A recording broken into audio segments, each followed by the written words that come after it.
I'm Billy S, welcome back to the channel. Today we're doing part 2 of my Nioh 1 boss rankings. If you haven't seen part 1, be sure to check the link in the description below, and without further ado, my top 12 bosses in Nioh, ranked. Let me know your favourites down below.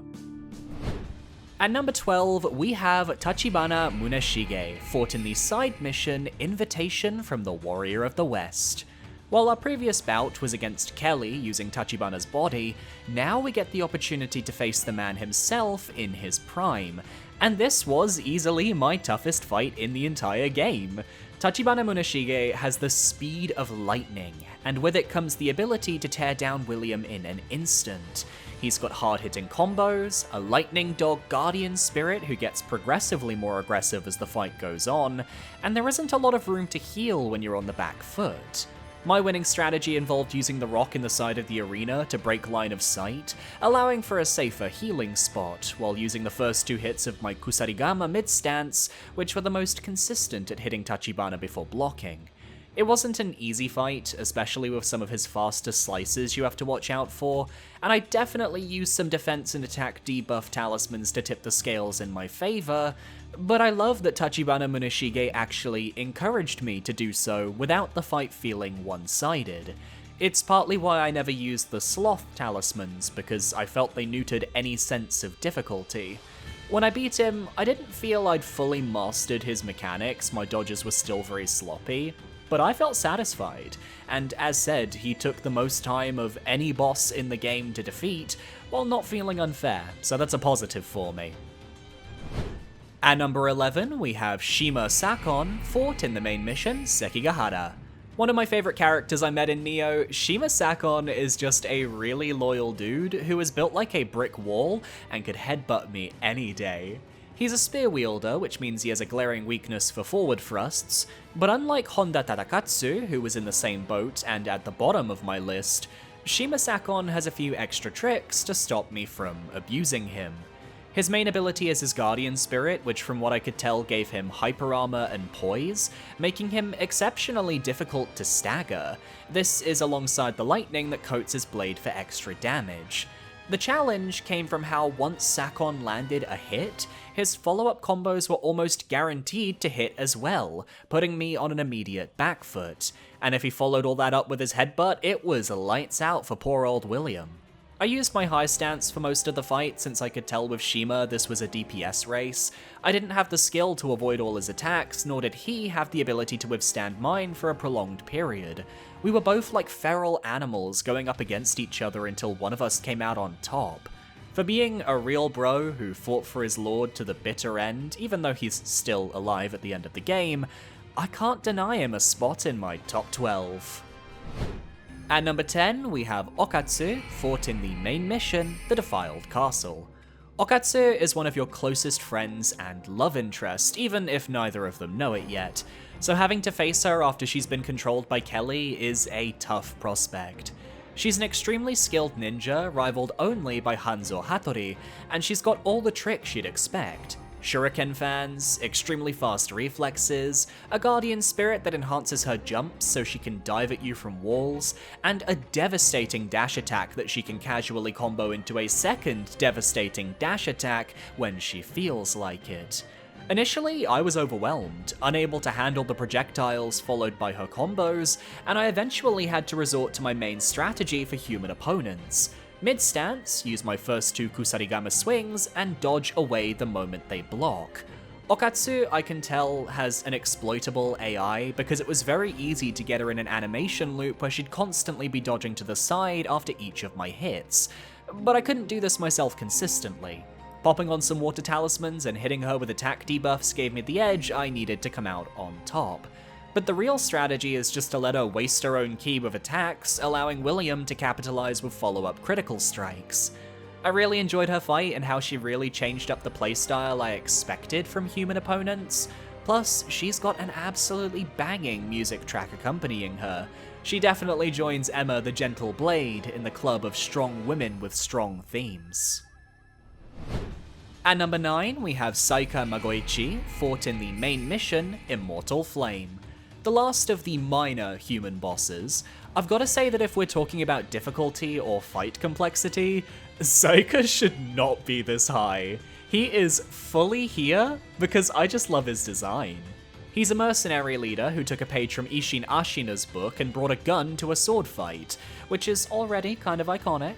He's got a really interesting look about him, a rogue rapscallion with a guardian spirit that grants him the power of flight. He can snipe you from the air, and if you're not prepared for this encounter, he can be surprisingly tough. But he does have a weakness. When he's in the air, a simple kunai or shuriken is enough to knock him off his balance and send him tumbling to the floor, where you can attack with a critical hit. As such, the fight becomes less about attacking him head-on, and more about surviving his ranged attacks until he decides to fly up again, allowing you to stun him and repeat the process. But there's something just so cool about him. His energy, his skills, his visual aesthetic, it all works wonders for me. So even though he is one of the easiest fights in the game, he lands up here for being exceptionally memorable, especially in a game where many of the human bosses end up feeling very samey to me. At number 8, we have Umibozu, fought in the main mission, The Ocean Roars Again. This is not a Nioh boss fight. This is a Legend of Zelda boss that somehow found its way into Nioh, and yet I really enjoyed it. You can tell I'm not someone who's always looking for the hardest fight in a given game. The Umibozu fight can be accessed from the start of the mission, but it's a classic case where if you explore the level, you can light up a trio of braziers in the boss arena. These will stop extra minions from spawning in, while also giving you one free flame coating for your weapon with each brazier. You have to avoid the Umibozu's telegraphed laser attacks, and strike back at the core with a flame-doused weapon to do major damage. I like that when it attacks with its smaller tentacles, you can hit their tips to also do a ton of damage, speeding up the process of the fight. At half health, it leaps into the center of the arena, where for me, the fight became a simple hit the boss until it dies moment, while avoiding its more dangerous close-range slams, and tactically using my fireball spell when its weak spot was vulnerable. I heard that this was a tough fight for some people, and I have to assume those people have never played a Zelda game before, because, as said, this was so Zelda-coded, I had to laugh. This is a gimmick fight, in my opinion, done right. At number 7, we have the giant toad, fought in the main mission, The Eager Escape. Again, I am not attracted to the hardest fights in a given game, I just like fun boss designs, and a giant ninja toad who happens to be Hanzo Hattori's dad is just the sort of bullshit Team Ninja can get away with.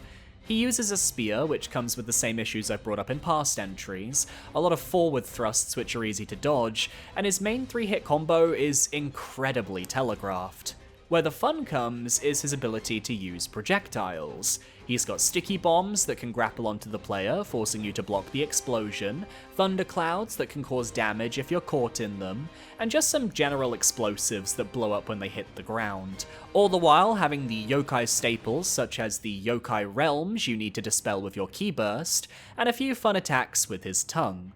I actually found this boss harder in his rematch in a future side mission, but he was still a relatively simple fight for this late in the game. He was just here to have a bit of fun at the expense of William and Hanzo. Also, I just really like frogs. Not a complex or hard fight, in fact it is one of the easiest in the game, but one with a lot of charm and personality. Shame his boss runback sucks. At number 6, we have Nioh, fought in the main mission, The Spirit Stone Slumbers. After playing the game, I went and watched a bunch of Nioh rankings from when it first came out, and I was quite surprised to see just how many people had Nioh as one of the toughest fights in the game.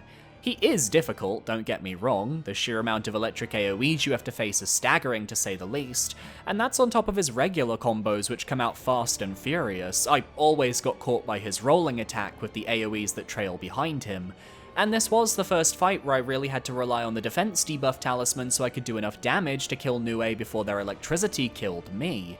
But one thing of note about Nioh that makes the fight really easy is that it's very easy to deplete their ki. Just a few quick bonks on the head and you're already in Stagger City. It's never enough to where you can kill Nioh outright, but you're always given an early boost in any given attempt once you master how to break his ki. Beyond that, I think Nioh's design is one of my favorites in the game. This feels like a boss that could have been in a Souls game, while the attack patterns feel more like a raid boss from an MMO. Basically, I could see him in Final Fantasy XIV. Getting to rematch him in the Demon of Mount Hiei submission definitely allowed me to show her just how far I'd come from this early in the game. And I think that's why he's so difficult. He's fought so early in the game that you just don't have access to as many tools and tricks to help defeat him. You will always be famous, Nioh.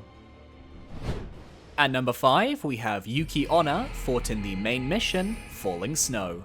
The deceased wife of Oda Nobunaga, this is one of the few Japanese yokai that I was familiar with going into Nioh. So when she showed up, I was pointing at the screen like, I know her! And she knew me, or at least, she knew my strategy. Get in close, attack as hard as I can, use elemental weaknesses. Yuki Onna laughed in the face of that and said, try me, bitch.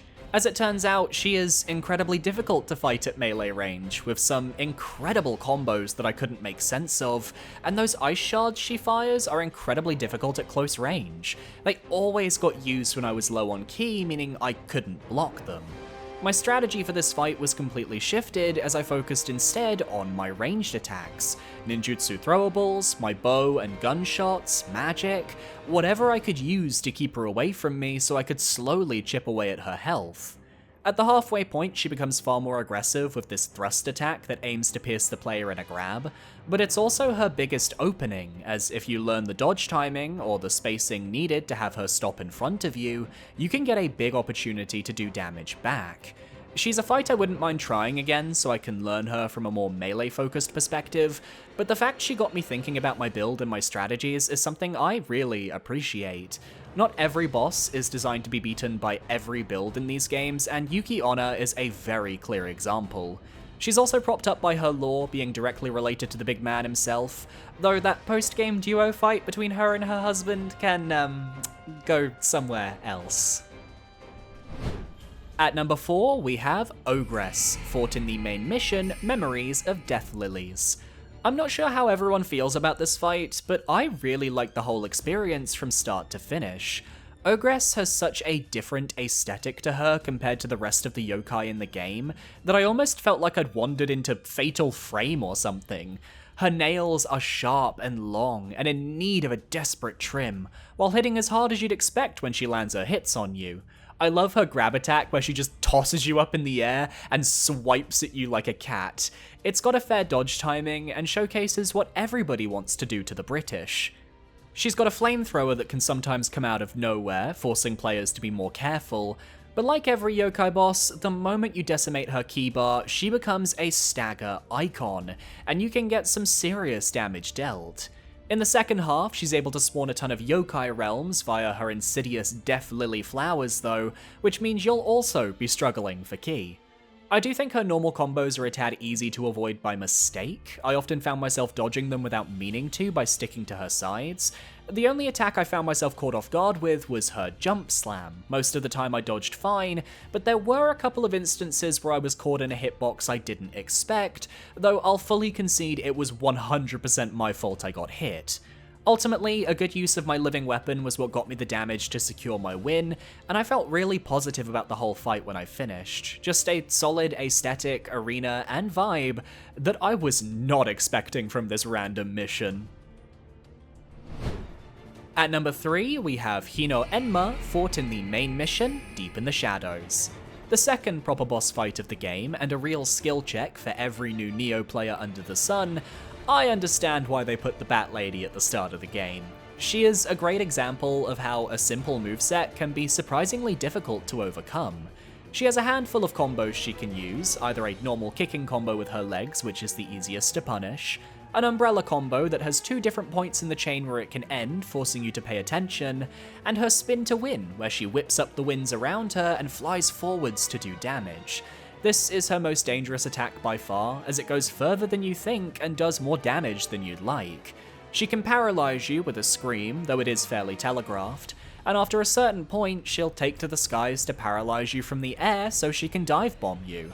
But like Saika from earlier in the list, a shuriken or kunai does great damage to her ki in the air, leading to a stagger. What I like about Hino Enma though is that once her stagger time ends, she always goes for a grab attack that, if landed, restores her HP. It's a predictable punish that harms players for being too greedy, while also being a good opportunity if you know it's coming, so you can dodge it and get a few more hits in.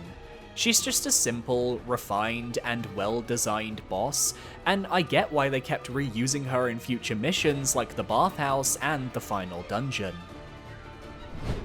At number 2, we have Oda Nobunaga, fought in the main mission, the Demon King Revealed. Now, we all know that in Japanese history, there is a reverence for Oda Nobunaga. He's the focus of so many pieces of media that anytime you know he's going to appear, you're ready for something special. And with Team Ninja and their Dynasty Warriors series, they've given Nobunaga his dues, so when I realized Kelly's plan was to resurrect him, I knew I was in for a show.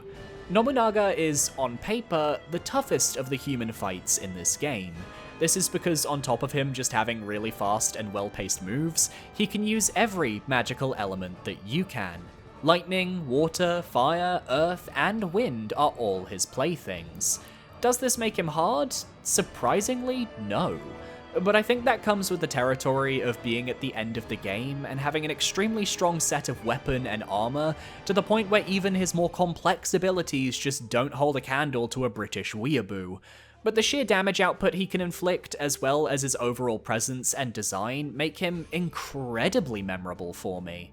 It's a shame his fight ends prematurely at 25% health, but it is so he can be the biggest Chad in video gaming by telling Kelly to fuck off, and I am...